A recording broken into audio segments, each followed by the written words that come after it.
Hey guys, welcome back to our channel, Plots with a Twist, where we discuss books. amongst other things. Why we both? I It's getting close to that time. Yes. Like Christmas is so fetch. You need some holiday cheer. I know. I got my MTV, my retro MTV show. She's what they call it? I was gonna say Ebenezer Scrooge. Yeah, a Grinch. A Grinch. Oh, I'll be the Bah Grinch. humbug. I don't know. I've never seen that movie. The Grinch? No, I've seen the Grinch. Oh, I'm about to say. Where's Ebenezer Scrooge from? Scrooge. from. From the Christmas Carol? I thought it was a Scrooge movie. It's called something. It might be a Christmas. It's called Scrooge. Carol? I don't know. know. Anywho, but we thought we'd do a tag. It's been a minute since we've done a tag, and of course, once it gets close to the end of the year, it's all the tags out there. So we're gonna do the end of year book tag. I'll link down where I saw the video, and if I can find the original, I'll link that too. But other than that, let's get into it. All right, I'll read the questions and then you answer first. Okay. So, question number 1. There's 22 questions, guys, so it's going to be a lengthy one, but yeah, we're going to make it quick as possible. So, number 1, most disappointing read of the year. I have several. Really? First and foremost, okay, let me define. For me, it's disappointing because I really had high expectations. So that's kind of how I looked at it. Some of them disappointed me, but I wasn't really expecting much. Right. But so that would be The Perfect Find by Tia Williams. It just didn't give the way 7 days. Yeah. And I know that was an older book, but since I read it this year and I read it after I read 7 Days in June, it's kind of like, no. A close second, I guess, The House Across the Lake by Riley Sager. But again, that was one of his older, it wasn't old, but before all the books I've read by him came out. And people also said that it wasn't a successful attempt at paranormal. So, yeah.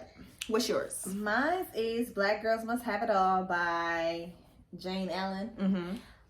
Yeah, we've talked about that book, and it was just, Kristen didn't expect much from it, so not that I expected so much, but I didn't expect it to be as bad as it was. Yeah, I was just really disappointed. There was no like character development, I feel like, for it to have been the 3rd book in the series, for everything to come to a close, and finally it just did not. It just went, the 1st book was good, I thought it was good, 2nd book was this one was like all the way down. So yeah. Okay. All right, so 2nd question, Underdog book of the year. I don't know, because I didn't know how to define underdog. And again, I pick a lot of books I pick are books that are talked about. So I put a few, I guess I have this for a few answers. So How Not to Drown in a Glass of Water by Angie Cruz. See, I wouldn't put that as an underdog just because I like it. But I was thinking about how other people positioned it. That's true. And for me, another one I put, just because I felt like it was a redeemable book for her. So maybe this put her at an underdog. And that's Bright Young Women by Jessica Knoll. Okay. It definitely is an underdog. Yeah, because she was, like, the 2 books she has, they aren't rated highly at all. So, even though she has a show or a movie, whatever it is, with Mila Kunis. Oh yeah, The Luckiest Girl. I put my underdog book was Homebodies by Timby Denton Hurst. Did you read this book? Not yet. I gotta say, why it got such low ratings? 3.39 is not that is low. I enjoyed the book. I think that that's why I put it as an underdog, because I did see people talk about it here and there, but not enough. And maybe it's because it's how many ratings? I think it don't have a lot of ratings too, and it don't have a lot of ratings. But yeah, I just thought it was a book that I really enjoyed and thought was like good. I thought it was a good book, and I just didn't hear people talk about it enough, so I just put it as my underdog book. Okay, so 3rd question, a book that was overhyped. I have a few there, but I'll do 2. The Atlas Paradox by Olivia Blake. This was rightfully overhyped in the beginning because it was the follow-up to a hyped book of last year. But it just, I feel like once people read it, the hype should have died down. But some people really still talk about that book. I even saw somebody say it was one of my favorite books of the year. And I'm like, how? And I had to make sure I wasn't tripping. I went back to reviews, and a lot of people were saying the same things I felt about it. But yeah, I think it was overhyped. And then the other one was It Starts With Us by Colin Hoover. Yeah, that's right. I didn't read that one yet. I'll read it eventually. It was okay. It was just, yeah. It was, I feel like it was riding the coattails of its predecessor. So 2 sequels, I guess. I put Yellowface by Irv Kwong.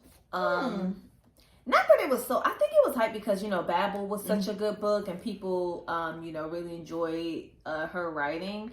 And then Yellowface, like just the synopsis and what it was about kind of seemed like something that was, gonna give. You read Babel? I didn't read Babel. Not yet. I know. So, yeah, I just didn't think, I think she missed the mark of what she was trying to do with Yellowface. That's what I'll say about that book. Okay. That's fair. 3, 4, favorite book couple of this year, or couples. It was hard. I don't know. I enjoyed so many couples. I put 2 couples. I put an obvious one, so I'm not gonna mention that one because it's pretty obvious. I feel like everyone enjoys that couple, but Harriet and Wynn from Happy Place by Emily I knew you was gonna Henry. pick an Emily Henry. I was like, I knew it. I don't know. I saw some people say they didn't really enjoy the book and whatnot, and I liked it. It just wasn't. But I saw a lot more people say they enjoyed it. I liked their relationship. I liked how they, maybe because it was coming in at an angle of them already knowing each other, being together, and it was more so focusing in on the breakdown of their relationship. But I just liked their banter with each other. I liked their connection. I just thought it was in like a organic relationship that you were just kind of get a little sneak peek into. I felt a good connection to them. So that's kind of why. I mean, other couples were like more explosive, romantic, things like that. But I just like theirs. I like their connection. Okay, mine was Sunshine and Asen from All I Wanted, All I Needed by A.E. Valdez. I thought it was I love that book. It was a cute romance book, and I just feel like theirs started off as like an unlikely friendship. And I don't know, I like romance novels where it's like they're friends and they care about each other so much, and then they get to romance because then it's like real. So I thought they were a cute couple. I really like them. I'm at 5. Favorite main characters of the year. I only put 1. I don't know. I liked Kiki Banjo from Honey and Spice. You read that this year? Yeah. Okay. Balu Babalula. Yeah. Yeah. Yeah, she was cute. I liked her. I just liked a woman about her business and stand on her business. And, and I wasn't too put off from anything she did in the book. That can kind of take me away from a main character. I just felt like she was really relatable, especially to me. So yeah, I mean, I feel like I had more, but that's just who I wrote down, just for the sake of writing somebody down. I wrote down Cara Romero from How Not to Drown from Glass of Water. Yeah. She was just so cute. She was very cute. She's very relatable too. I feel like, just like in a sense of like, we all know somebody like her, or maybe a little bit like her ourselves. And she was just funny and very human. Like, I just felt like she came across the page really well as a character. So that's my pick. Okay, number 6, a book that surprised you. The Housemaid by Frida McFadden. So I'm gonna read that. I'll read that next only because I wasn't expecting much out of it. I saw people talking about it. And it's when I see that, again, I read popular books because people are talking about them. But then I go in a little hesitant and reluctant to even want to enjoy it. And then I think because the presentation and the way the story was told and how it progressed, it kind of was like, okay, it's not giving the way people are talking about. But once the story flips and you get to the, climax and the other side of that and the plot twist, I was just like, oh, yeah, okay. And then it just kind of, everything came together. Not that she switched up her writing or anything. It's just, okay, you was accepting of things kind of a little bit later. So I think it just surprised me because I was like, okay. I mean, there was plenty of other books this year surprised me, but that was when I was just like, really, I knew I wasn't expecting anything. I just read it because it was on my Kindle and I kept seeing it. For me, it was Tomorrow. Oh, that's a good one. Because I think Kristen suggested to me, and when she hype up a book, I'd be like, it's probably not that good. Name a book I've hyped up to you that you haven't enjoyed. Okay, I can't think of any. Oh, do you watch Real Housewives of Salt Lake City? No, I don't watch none of that. I just watched the clips. She's like, name them. Name them. No. But yeah, that was one. And then reading the synopsis, like even on its own, it's not something that I would normally gravitate towards. So yeah, I was surprised at how much I enjoyed that book and was just so like shaken up by it emotionally. Okay, so 7, new favorite author you discovered in 2023. I don't know if say favorite, but this is mine, someone who I have several of her books on my TBR. I just never read one until this year, and that's Lisa Jewell. That's mine too. Okay. So yeah, I feel like I can dig a little bit more into her catalog a little bit. So yeah. Same, because I feel like although I've only read one book by her, when I went to look up this particular book, I saw that she had so many books, and the fact that I actually that I actually enjoyed this one, I was like, okay, I can get into her.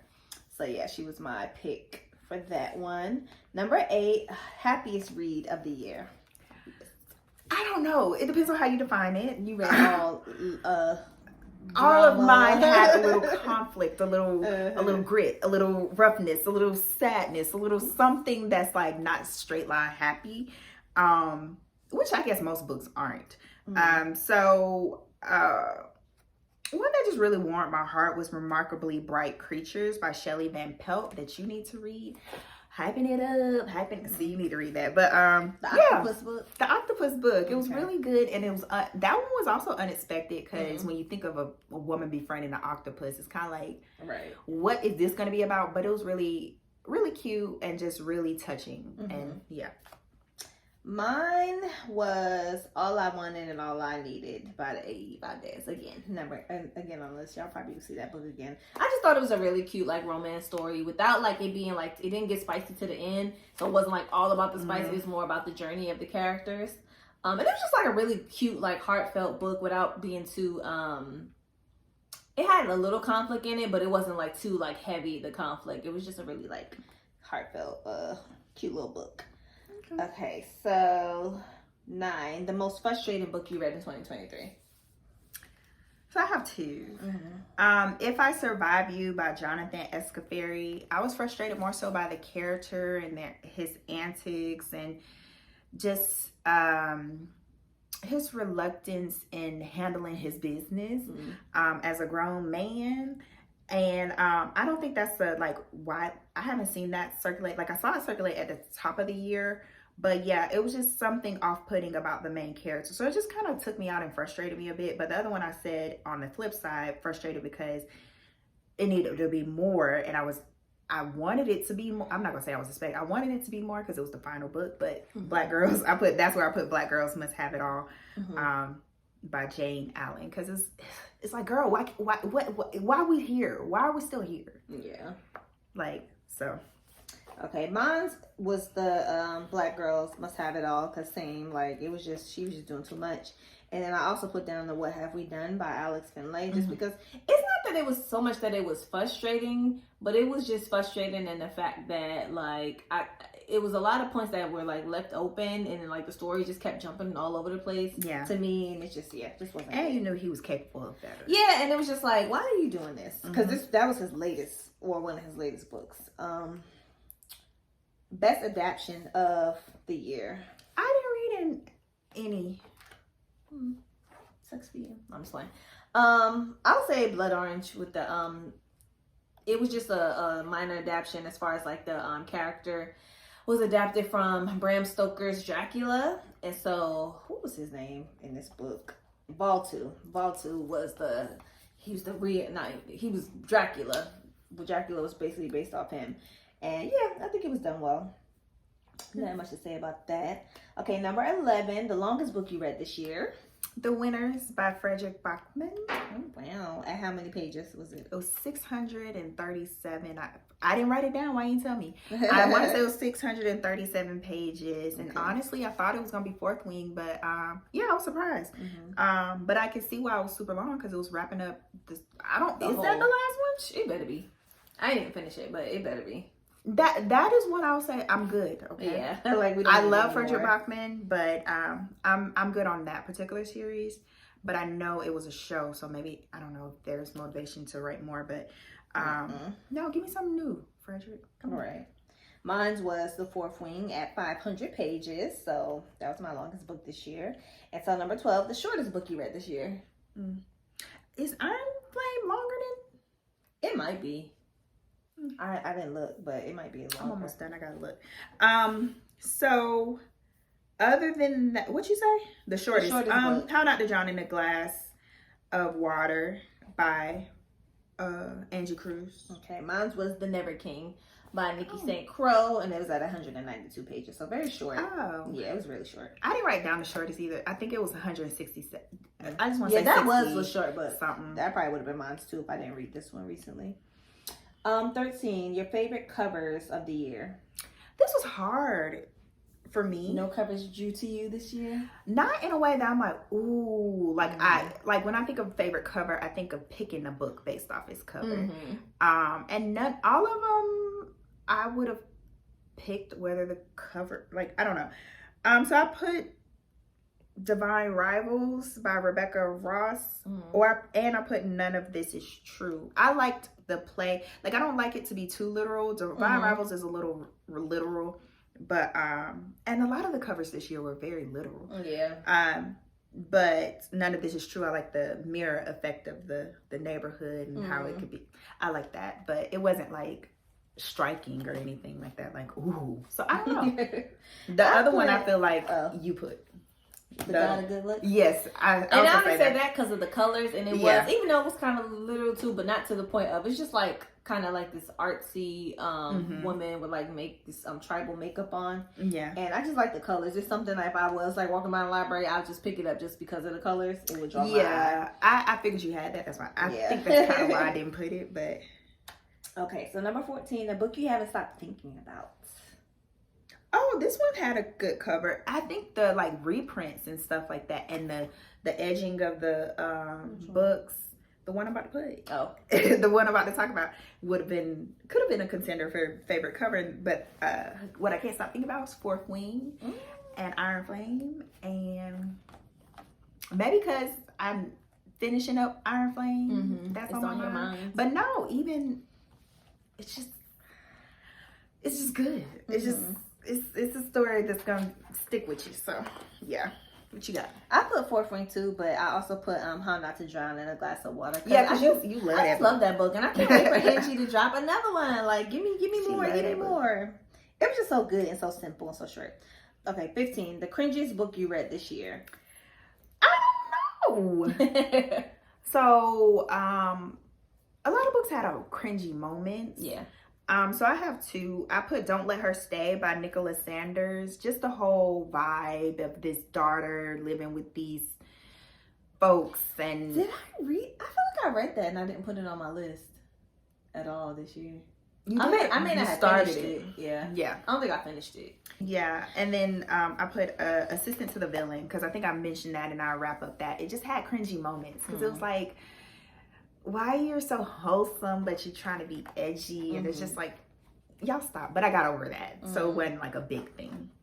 For me, it was The Never King, which we talked about, and it was just cringy and like not in like a horrible way. The book was really short, so you didn't have to like live through it too much. But it was just like, Peter Pan, you are not sinister. I cannot see you being that. So that's what was just cringy to me. But. And I think you could say, I forgot this, you could add to the list of None of This Is True by Lisa Jewell.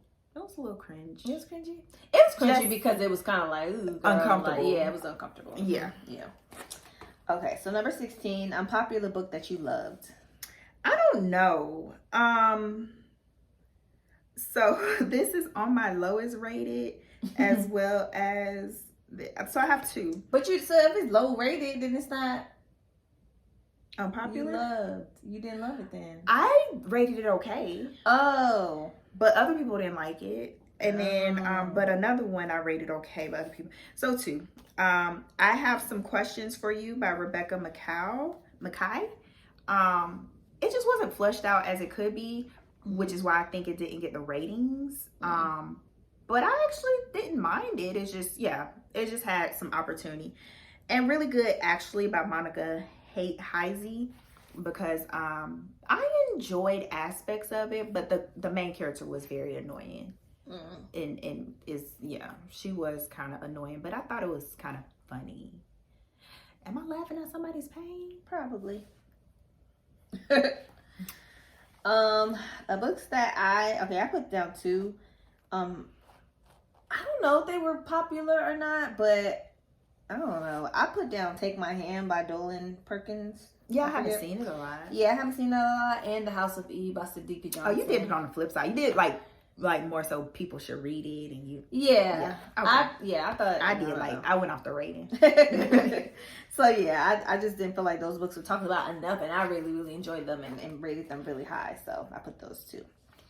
Number 17, what was the highest and lowest rated books you read this year in Goodreads? So the highest rated is Fourth Wing by Rebecca Yarros. And the lowest rated is Really Good, actually, by Monica Heisey. I did that wrong. What you got?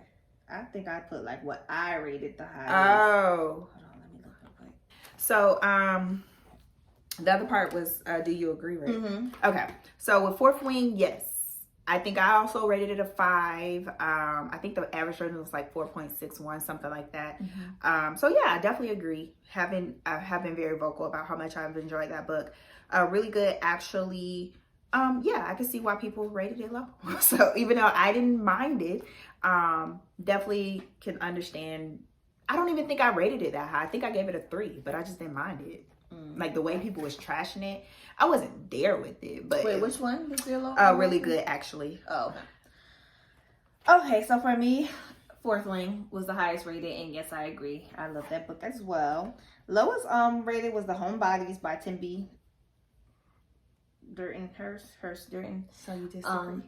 And I disagree. I can see why people it kind of got low ratings, just because like that's one I could have put as frustrated, because the main character does kind of like get on your nerves a little bit, because it's like, girl, you don't know what you want, and you mad at everybody else. So that's how. But actually, yeah. So I can see why people kind of lowly put it lower, but I still enjoyed the book overall, so I don't agree with that. Favorite quotes of the year? I don't know, but I'm sure Fourth Wing got a whole bunch. I'm like, ooh, because when they say it, I'm like, I will come to the ends of the earth for you. It's always you and me. It's whatever they be saying. Write it down. Those 3 words. So yeah, I don't know. Same. I don't know. I don't keep up with like the quotes in books. So 19, book with the most unique concept that you read this year. I just gave it to Assistant to the Villain by Hannah Nicole Maher. Because I didn't think it was a really interesting and unique concept. I haven't read a book like that where it's kind of like this modern, more contemporary fantasy book, and it's described as The Office meets Once Upon a Time. If you've seen Once Upon a Time or The Office and you think of them together, yeah, I could kind of see that. But just kind of back to that cringy. Once Upon a Time isn't as wholesome. It has true edge, and this was playing that edge. But I thought it was interesting, and I thought it was a little unique. I put Siren Queen by Nghi Bo. I don't know how to pronounce the first name. Nghi Bo. That was a book where the actress, she basically like sells a little piece of herself so that she can become famous, and it kind of is, the concept of the book is like fantasy, magical realism, but also like has some elements of like, I don't know, like magic and blood bonds and all this stuff. So it was I'm pretty sure there's other books like that. It's probably not super unique, but it was the most unique thing that I've read this year. Yeah. And I didn't really expect it. So I mean, I guess tender is the flesh. Oh yeah, she ain't like that one. All right, now number 20. I can't see. Book you read that you would reread this year. I didn't write anything. Yeah, because we don't really reread. We don't reread, but if I did, if I had the time, I would reread How to Not Drown in a Glass of Water. Mm-hmm. How Not to Drown. I keep saying How Not to Drown. And I will reread Fourthly. That book too long. Right, but that's too long, so I don't have the time. But if I did reread, those would be contenders. Mm-hmm. But yeah, we don't really reread. Yeah, same. I would probably reread How Not to Drown, but I don't. I might try to reread. I mean, that's short enough where it's like, yeah, you could. So yeah, okay. All right, so number 21, your reading goal reflection plus 2024 reading goal. So my reading goal was 55 books, and I'm at 48, 49 as we're filming. Mm-hmm. So that could change by the time this is posted. But I think I had a good pace. I had some months where I could have done better, which is why I'm behind on my goal. But I think overall, I'm satisfied with the amount of books I've read this year. I did up my goal from last year, so. Okay. I read 27 out of 50. My goal was 50 and I only read 27. I picked 50 because last year you was doing a thing. Yeah, last year I had 30, I think, on my list, and I read 50. So I was like, oh, that's gonna be last year you was like, yeah, I don't know what happened. I did go back to school this year, so I think that has a lot to do with it. I just wasn't able to just get it in like I was before. That's the term. Yeah. So, and for 2024, I think I still put 55. Okay. I mean, I think that's just good. because I'm still not quite there, so it's still a goal. Mm-hmm. And maybe if I finish 55 by the end of this year, I might up it, but I think 55 is comfortable. I think my goal for 2024 is going to be 35, and just because, like, gotta bring it back down. Yeah, I gotta bring it back down a notch. Just be realistic with myself. And if I read more than that, great, you awesome. Do 36. That's 3 books a month, right? 3 books a month, yeah. I think that was my goal. That probably was my goal the other time. I think it was 3 books a month, which is what I kind of like strive to do. Because I feel like people that read like 10 and 20 books a month, you're not taking it in. You know, you can't I feel like the people who do it, they don't. Let me not. Because I don't want anyone to say anything the wrong way, but I'm like, either you speed read or you have like that's your main thing you do, or like or you just are able to, or you don't have kids, maybe you do. I don't know, but I'm like, I can't find the balance to read more than that. Yeah, if I get 5 in a month, right? I already have a hard time remembering stuff when I read it, so I feel like if I just read that many books, I would never everything would get mixed up. Yeah, for me. So yeah, I'm gonna say 36. Okay. Number 22, last and final question. After 2023 reading, what are you prioritizing in 2024 reading wise? Books I own. Good one. Books I own. I got to get through because not only do I own a lot of physical books and stay buying a lot of physical books at book sales or whenever I happen upon a book that's less than $5, especially. Right. I buy a lot of Kindle books again, especially if it's under $5 and it's something I wanted to read. And Kindle, especially, has had a lot of more recent books, so it's not like it would be too far off. Because I try to read recent books. That's kind of why I get away from the books I own. But yeah, I'm gonna try to get a good number. I had a formula I was gonna attack. Like I was gonna do a new book, a book I own, and what was it, like something else. Like those were gonna be part of my TBR every month, but that hasn't happened. So books I own is a good one. I think I'm gonna prioritize taking notes on the books that I read and just like actually like annotating books and just like doing like deep dive and critical reading, like critical thinking, but like just really like trying to take in some books don't call for that, some books are just easy, like you get through, but some books I really want to like dive deep and like really, understand and take in what I'm reading. So I think that's what I'm gonna try to do this year coming up. And some people be doing that and still be reading like 10 books. Like I'm like looking at all these stickies and all these tabs. I'm like, I want to do all that to my books. Yeah, I saw one. It was like a friend. They were buddy reading, so they was both like having a wine night, and they was reading Iron Flame, and they was just, and they was highlighting and annotating, but they was reading a good chunk in one sitting. Yeah, and I said, how y'all do that? Yeah, I want to start taking the time, and it's of course we read a lot of audiobooks now, so you can't always like do that, but. There's been times where, you know, we'll have the physical book and the audio, but, you know, opt for the audio because it's quicker. So maybe, like, as you're reading along in the audio, you can mark it if you own the book. So or even, like, taking, like, notes. I have so many books. I've taken notes and so many I haven't. Yeah. And I was trying to keep up with that. But, all right. We tag everybody. Tag. Yeah. Y'all know how we do it.